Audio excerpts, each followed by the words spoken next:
అందరికీ నమస్కారం. ఈ మధ్య కాలంలో అనేకమైనటువంటి బాధాకరమైనటువంటి వార్తలు చూసిన నేపథ్యంలో మీ అందరితో నేను మాట్లాడాలనుకున్నాను. ప్రభుత్వం ముందు కొన్ని డిమాండ్స్ పెట్టాలనుకున్నాను. ప్రధానంగా స్వర్ణకార వృత్తిలో ఉన్నటువంటి అనేక మంది ఆత్మహత్యలకు సంబంధించినటువంటి అంశాలు ఈ మధ్య పత్రికలలో, టీవీ ఛానల్లో చూసి చాలా బాధపడుతూ వచ్చాము. వాస్తవానికి విశ్వకర్మలందరూ వారి చేతి వృత్తులన్నీ కూడా తెలంగాణకే కాదు యావత్ భారతదేశానికి ఊపిరిపోసినటువంటి వృత్తి పనులు ఇవన్నీ కూడా. అవన్నీ నెమ్మదిగా కార్పొరేట్ సంస్థలు వచ్చిన తర్వాత మరి మరుగున పడుతూ వచ్చినటువంటి విషయం మనందరం కూడా గమనిస్తున్నాము. కానీ మన భారతదేశంలో బంగారానికి ఉండేటటువంటి ప్రాధాన్యత, నగలకు ఉండేటటువంటి పవిత్రత, వీటితోని స్వర్ణకార వృత్తిలోకి కేవలం స్వర్ణకారులే కాకుండా గౌడ్స్ కావచ్చు, వైశ్యాస్ కావచ్చు, అనేకమైన ఇతరులు కూడా వచ్చి చాలా చోట్ల బంగారు షాపులు పెట్టుకోవడము, నగలకు సంబంధించిన వ్యాపారాలు చేయడాన్ని మనం చూస్తూ వస్తున్నాము. అయితే పెద్ద పెద్ద సంస్థలు, మలబార్ లాంటి సంస్థలు, ఇంకోటి పెద్ద పెద్ద సంస్థలు వచ్చినటువంటి నేపథ్యంలో, రెడీమేడ్ షాపులు వచ్చినటువంటి నేపథ్యంలో స్వర్ణకారులకు వారి జీవనము నడవడమే ఇబ్బందిగా జరుగుతున్నటువంటి పరిస్థితిని కూడా మనం గమనిస్తున్నాం. అయినా ఒక మహిళగా ఒక మెట్టెలు చేయించాలన్నా, ఒక మంగళసూత్రం చేయించాలన్నా మనం ఇప్పటికి కూడా స్వర్ణకారుల దగ్గరికే పోతాం తప్పితే బంగారం షాపుకి పోయి కొనుక్కోవాలని అనుకోము.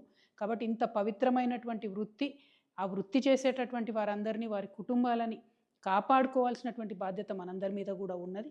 ముందుగా స్వర్ణకారుల మిత్రులందరినీ కూడా నేను కోరుతా ఉన్నాను, ఏ సమస్య కూడా జయించలేనిది కాదు. మనందరం కలిసికట్టుగా ఉండి జయిద్దాం. దానికి సంబంధించి మీరు మనసు బాధ పట్టుకోకండి, ఆత్మహత్యలకు మాత్రం మీరు వెళ్ళొద్దండి. సైనైడే ఇవాళ పెరగన్నమయ్యేటటువంటి పరిస్థితి మరి స్వర్ణకారుల విషయంలో జరుగుతున్నది. చాలా బాధాకరంగా ఉన్నది. మీ అందరినీ నేను రిక్వెస్ట్ చేస్తూ ఉన్నాను. నేను ఎంపీగా ఉన్నప్పుడు మా నిజామాబాద్ జిల్లాలో ఈ యాక్ట్ 411 ఏదైతే ఉందో అది పెట్టకుండా దొంగ బంగారం కేసులో ఈ స్వర్ణకార వృత్తులు చేసేటటువంటి వాళ్ళను పోలీసులు ఇబ్బంది పెట్టకుండా నా వంతు ప్రయత్నం నేను ఆనాడు చేయడం జరిగింది.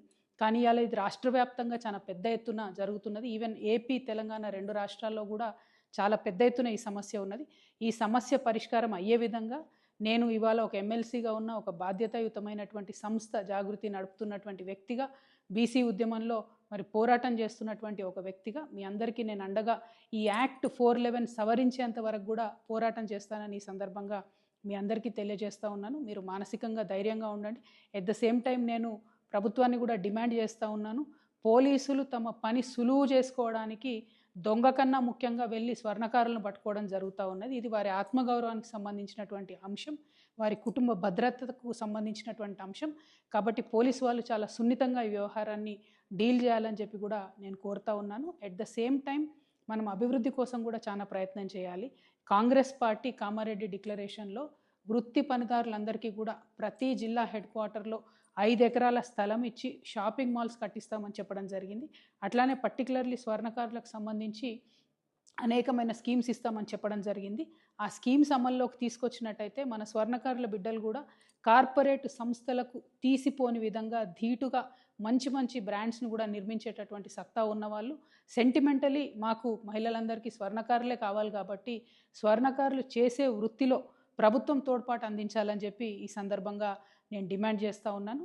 ఎట్ ద సేమ్ టైం ఈ యాక్ట్ 411ని ప్రభుత్వం యొక్క తోడ్పాటుని రెండింటిని సాధించే వరకు కూడా నేను మీతో పోరాటం చేస్తానని మీ సోదరిగా మీ అందరికి కూడా మనవి చేస్తున్నాను. స్వర్ణకార మిత్రులందరికీ కూడా నేను ప్రత్యేకంగా మళ్ళీ మీ సోదరిగా మీకు దండం పెట్టి నేను చెప్తా ఉన్నాను, ఎట్టి పరిస్థితుల్లో ఆత్మహత్య అనేటటువంటిది పరిష్కారం కాదు. మీకేదన్నా చిన్న ఇబ్బంది జరిగినా కూడా ఖచ్చితంగా సోషల్ మీడియానో, నా ఫోన్ నంబరు ఏదో ఒక విధంగా మమ్మల్ని రీచ్ అవ్వండి.